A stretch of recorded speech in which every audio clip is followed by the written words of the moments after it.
یک چالش، یک هدف. چیزی کمتر از طلا قابل قبول نیست. سلام بچه‌ها، حالتون چطوره؟ به چنل پوری استور خیلی خوش اومدیم بچه‌ها. امروز قراره یه چالش سنگین که خیلی تو این ویدیو براتون سبکش کردم رو با هم پیش ببریم.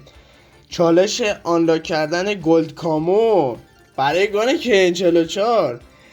خیلی میگه این کار سخت و زمان بره و نمیتونیم، اما تو این ویدیو اومدم بهتون نشون بدم که چطور سریعتر این اسکه طلایی رو باز کنید.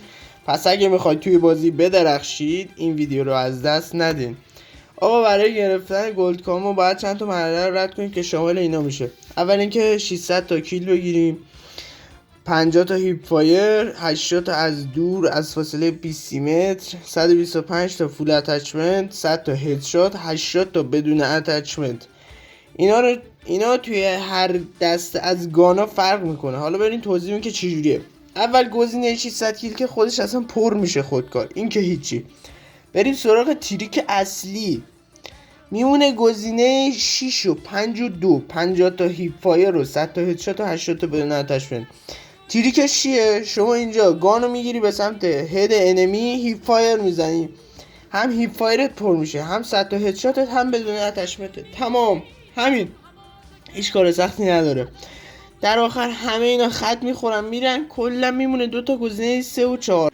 آقا بذار مپا رو به توضیح بدم. 2 5 و 6 شیپمنت هاردپوینت مودش، برای گزینه 3 و 4 مود تیم دت مچ، مپ کرسفایر، مود دامینیشن هم میشه تو شیپمنت رفت برای 2 5 و 6. این تنویتن راش حاجی لوداوت هم آوردم براتون، همینو بذارین. خب این اتچمنت عالیه، فقط یه ذره موبیلیتیش باله که نایفی هم که براتون تو لوداوت گذاشتم عالیه برای چنج کردن گان و نایف.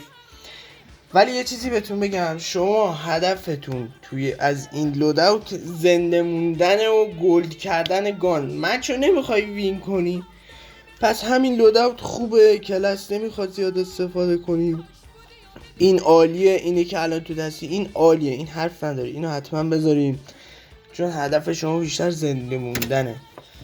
و اینکه آقا این پرکو هم همینا رو بذارین. این پرک برای اینکه تیراتون تمام نشه، این پرک هم کویک فیکس رو بذارین، هدف زنده موندنه. این پرک آبی هم همینی که میذارم بذارین برای اینکه کلاساتون بتونین راحت استفاده کنین، که اگه اون کار اون مرحله رو انجام دادین دیگه راحت مچو وین کنین. و اینکه بچه‌ها همینه دیگه، لوداوتش همینه، مغز بازیش همینه، کلاسا هم همینه که میذارم و ورداریم برای همه گانا، جواب همه دستا. و اینکه این برای دسته رایفل بود. توی ویدیوهای آینده قراره برای شاتگان و اسنایپ و همه اینا رو بذارم، اتچمنت گانا رو بذارم. اگه اتچمنت گان خاصی میخواین حتما تو کامنت ها بهم بگین. یه اسکین خوش موومنت هم وردارین، حالا اگه پرایس باشه که چه بهتر. و اینکه چالش رو حتما دنبال کنید چون میخوام مغز بازی خفن تر بذارم. دمتون گرم که تا اینجا ویدیو بودین.